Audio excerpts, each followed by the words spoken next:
What's up, y'all? You're now listening to the What Now podcast. I'm Dr. Spencer Dupre, owner of Empower Chiropractic. And I am Dr. Zach Thompson, owner of Within Chiropractic. The purpose of this podcast is to document and share the experiences of two young business owners as we open our own brick and mortar chiropractic practices.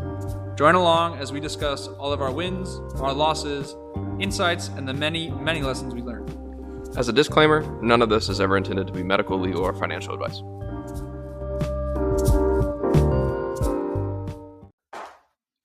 Hey, what's up, everybody? Welcome to another episode of the What Now podcast. Thank you so much for all the wonderful feedback that we've been getting. I'm Spencer Dupre, doctor at Empower Chiropractic. We got my friend Zach Thompson over here within chiropractic. What to do? Last week we talked about connecting to your why and how it fuels your passion to serve. So this week we're going to be talking a little bit about who we are serving with that why. So Zach, why don't you start us off? Yeah, for sure. I don't think, I've had this discussion quite a bit the last few weeks at networking events. And it doesn't really take much research and learning about marketing to learn that, if you try to market to everyone, you're basically marketing to no one. So really dialing in who your ideal clientele is from a demographic, geographic, but also a psychographic state is heavily important. I know for me, I'll start off, Spence. My ideal clientele stemming from my why is the name in which I've kind of given the title for the ideal clientele is the underperforming overperformer. So someone who typically is in that 30 to 50-year-old range, who is working either some type of high-level job, maybe an entrepreneur, weekend warrior, weekend athlete, or even, a high level parent, right? And they know, or they're starting to experience and they're starting to feel that they cannot perform the way their mind is able to perform. And so really marketing to that within a 3 to 5 mile-ish radius of my location. And so quite a bit of marketing. I'm looking into LinkedIn marketing right now, but really diving into what are their pain points? What are they going to notice in my copywriting? What are they looking for? What is their deepest need? And so really starting to uncover that and seeing those people actually come in through marketing. So that's always a fun thing because, you kind of get out and you hear define your ideal clientele, market to them, and then at least for me as a chiropractor, I was like, well, I think people that are having low back pain and headaches are going to organically come see me. And that hasn't been the case, which has been super cool. Not that taking care of low back pain or headaches wouldn't be bad either, but, really starting to see people that want to perform at a higher level than what they're currently performing at. And they're seeking chiropractic care. So that's kind of a ease into mine. Let's hear yours, Spence. Yeah, I think being specific is very important. We always preach about being specific with our adjustments, but it's also specific into who we are tailoring our adjustments for, right? I mean, upper cervical doctors look different than pediatric doctors, than Gonsta doctors, etc. And I like the point that you had mentioned earlier about how when you try to talk to everyone, you really talk to no one. And I just heard that from Dr. Denisa Weber recently, and she says, to add on to that, it's when you market to one, you market to, you talk to the many, right? So being so specific in who you talk to that you're able to reach everyone in their circle because you're so directly impacting them. And it's just taking the time to, I think, really connect with your story and with your why and find the points that really resonate with other people, and it's a good point to build rapport. My ideal practice member or client, etc., whatever you want to call them, is someone who really is just looking for that one voice that is going to tell them something different. That one person who's going to be their biggest fan and their biggest cheerleader on the sidelines for them instead of telling them what to do. I think that was really important. My mom's story that we talked about last week, having that one person who's going to say hey, I'm here for you whenever no one else is. I think that's really for me. I'm really marketing and really trying to reach young families who just had their first kid and are really looking for support and guidance in those areas in ways where they want to support their family with more holistic or alternative solutions rather than Western and pharmaceutical things, which is really great. And like you were talking about too, it's funny how we go out and we like quote target them in like a marketing business standpoint, but really we just set the intention for our space to bring in these kind of people. And like you said, like you haven't seen any headaches and back pains, and I haven't seen any headaches and back pains either. I've only seen kids and families. Like just saw a family yesterday, a 4-day-old baby, looking for some alternative ways to support their kids' development. So it's great. Yeah, and I don't want that. I have seen headaches and back pain. People have come in for that, but that's not their really the reason. In my intake form, I ask, "What is your reason for wanting to seek chiropractic care?" And very often, it's more or less increasing their health and their vitality and performing higher than it is getting rid of their back pain. And I think too. I mean, I think I mentioned last week, Dan Kennedy. Again, the godfather of direct sales. He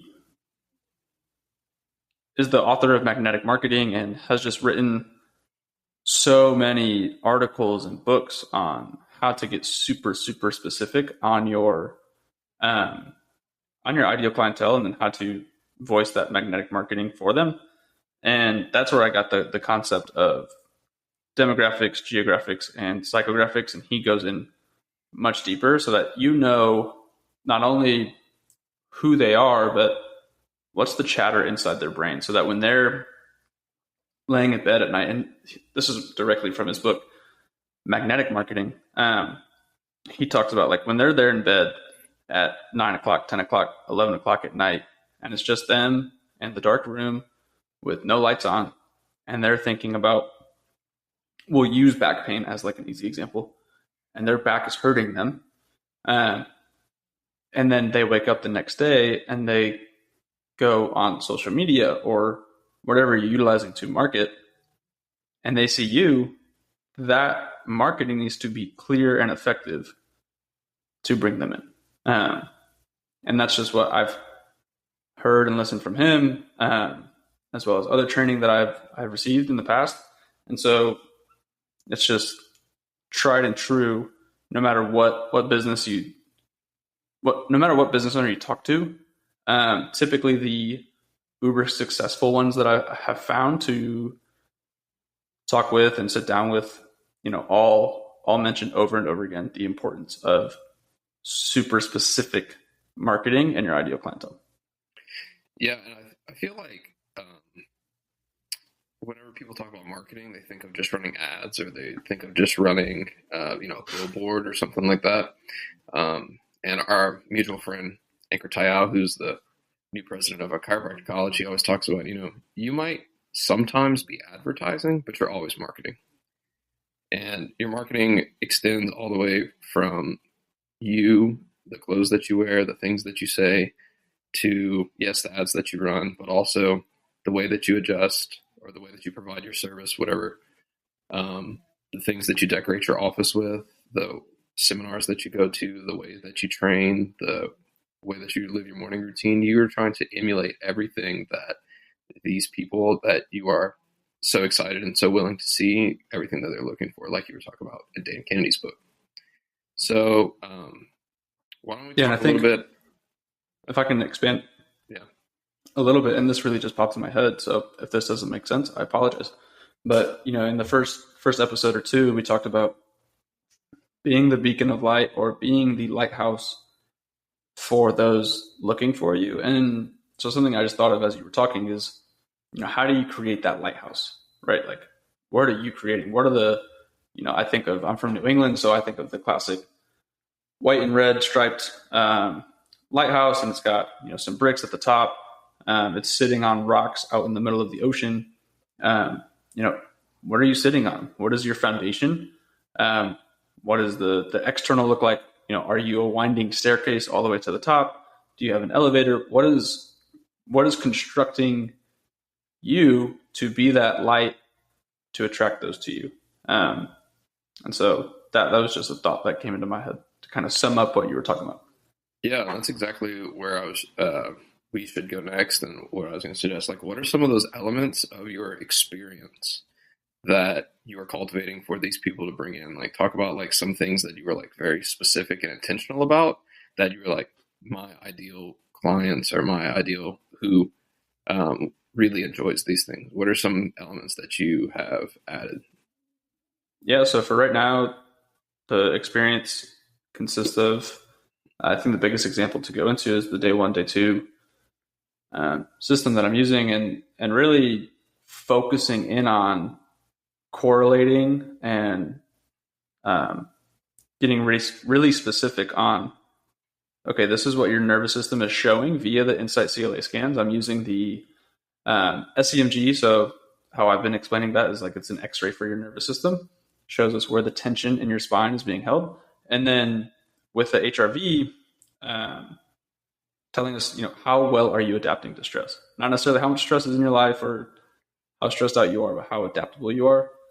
And for most people, I had someone last week that was just astounded that, there was a potential for his nervous system to go back into function, and then his skin condition that he's been dealing with for 6 years could also potentially heal as well. And it was, right there on the CLA scan. T10 was crazy deviated, red bars on both sides, and that goes to your adrenals and blah, blah, blah. So it was really cool to kind of see that. And that's something for him as a business owner that holds him back. That's his image. And so connecting with him on that level was awesome. And that's part of the experience, is like connecting. Why are they underperforming with the scan? Not just like, this is your scan, but like really tying it into what's going on with them. Yeah. Both of us are using the CLA Insight technology. I have an EMG and a thermal on the way because, I want to take care of more pregnant moms, kids, families. And so I'm going to the best place that does it, Dr. Tony Ebel in the pediatric experience, and Dr. David Fletcher, who we've had actually the pleasure to interact with a couple times. Is the CEO of this amazing company called CLA, the Chiropractic Leadership Alliance, and they have this technology called the Insight subluxation station. And it has a bunch of fancy measures and everything, but I think where we're both drawing the common line is that our ideal person is looking for more and is looking for objective answers to say like, hey, this is how we measure what you do, versus like all the other people that they see. It's like, well, you feel this, try this, and well, you feel that, we'll do this, right? It's actually taking like some hardcore measures to get some real answers. And I think that's essential in a part of our experience. What are some other things, Zach, that you feel like you were intentional with, versus like all the way from branding and logo design to like furniture selection, to the music that you play like in your office? Yeah, I think one thing for me, I've kind of, the reason I don't want to say I don't want to take care of kids, but the reason I don't market to having kids is I'm very much a controlled chaos person. I like my music turned up a bit louder. I like a very clean space that kind of gets dirty because of what's happening in the office, not because someone just spilled, their drink or whatever they brought in.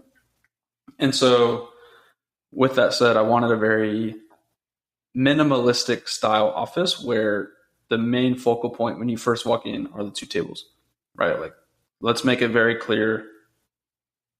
The adjustment is the most important thing for you coming into this office, and that's where your eyes are drawn. And so I have, I don't have a ton in terms of, wall art or just a bunch of stuff hanging up. Like, everything is super, super minimalistic so that there's not much distraction. I didn't want, I want people to be amazed with the beautifulness of the space, but from a minimalistic side. And then the pieces of art I have a sword and pencil, which is a Christian art form, talking about no weapon formed against you shall prosper, as well as a couple other super intentional pieces, because I feel like there's nothing that should be wasted in terms of space in the office. Yeah, I feel like in my office, one of my big focal points is the plants. I have a lot of plants. I've never been a plant dad before, and now that I have them, Plant daddy. Yeah, I'm always looking for more plants, I feel like, when I'm at the store. And yeah, that's like a big piece that a lot of people say that they really enjoy about my office is all of the plants and all of the life that is within the office. I mean, I'm in an office building, not very many windows. I have some good natural light, but I really wanted the plants to kind of liven up the area because I feel like they give a lot of hope and a lot of joy, like to areas. It also purifies the oxygen in here a lot, so it keeps the air kind of not as stagnant or like weird smelling, I guess. But Yeah. I think Alex Hormozy, I was listening to his podcast today, because I just go into super deep on, one topic, but he was talking today about how goodwill expounds better than currency, or like goodwill compounds a lot faster than your money does. And so like when you take the time to have people in mind and do right by people, that capital that you build from the goodwill, the experience that they have, the way that you take care of them compounds so much faster than how much money you get back from them. Mm-hmm. And yes, like we always have to charge a fair price and we should be fairly compensated, but designing everything in your space so intentionally for people to have a world-changing experience, something that increases their awareness. I mean, what a better way to provide for them. It's very nurturing. Mm-hmm. And when you can define exactly who you're going for and who you are envisioning in your space, then you can be very detailed into the things that you buy and the experience that you create for them. Right. And I think to really, I had something come to mind and it's coming back, but being uber intentional with everything that you're picking out, but also something I learned from Zach Bloom, and really Michael Gerber with the E-Myth as well, is creating that 5-star experience. And Michael Gerber goes into it quite a bit with the hotel, but Zach talks a lot about how can you make it effortless for when someone walks through the door, they practically have to do nothing, right? That you can pamper them, that you're in control, and not in like a manipulating way, but like they're going to be well taken care of. The steps are clearly defined of what to do. That way there's no confusion. And I think as chiropractors, we can most certainly get confused in our walk through, if you will, of taking someone from day 0 to hopefully day 3,000, right? Right.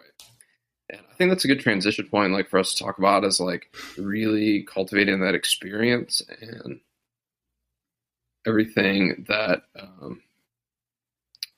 we like. I feel like it was really hard for me to define my ideal client because everybody just says like, hey, just find who you want.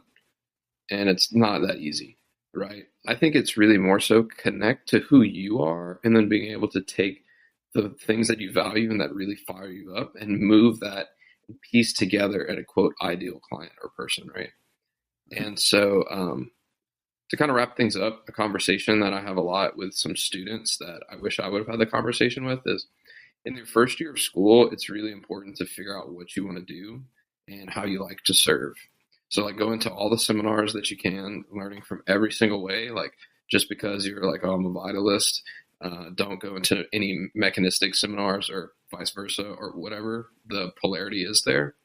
Going to as many things and getting as much exposure as you can really is like the litmus test for what really fires you up and what doesn't. And then in that second year, you really start to niche down like into exactly the type of doctor that you want to be, and you start to specialize and you dig that hole that is like 10 miles deep and only 1 inch wide because you're so into that one thing. And then in your third year, then you learn how to take those skills and market them to and apply them to your ideal person by just finding somebody that that you can get underneath your care in student clinic, etc. And then now you can take those things and get under a coaching program that specializes for that and find the person that is doing exactly what you want to do and then replicate it with your own twist. That's huge. Yeah. I wish I had heard that too. Especially like staying open-minded and trying other things. I think we can get into such a rabbit hole. And then, we just never see it from there. But maybe that'll be a good lean into our next episode. Really appreciate y'all tuning in. Appreciate all the love and support. It really means a lot.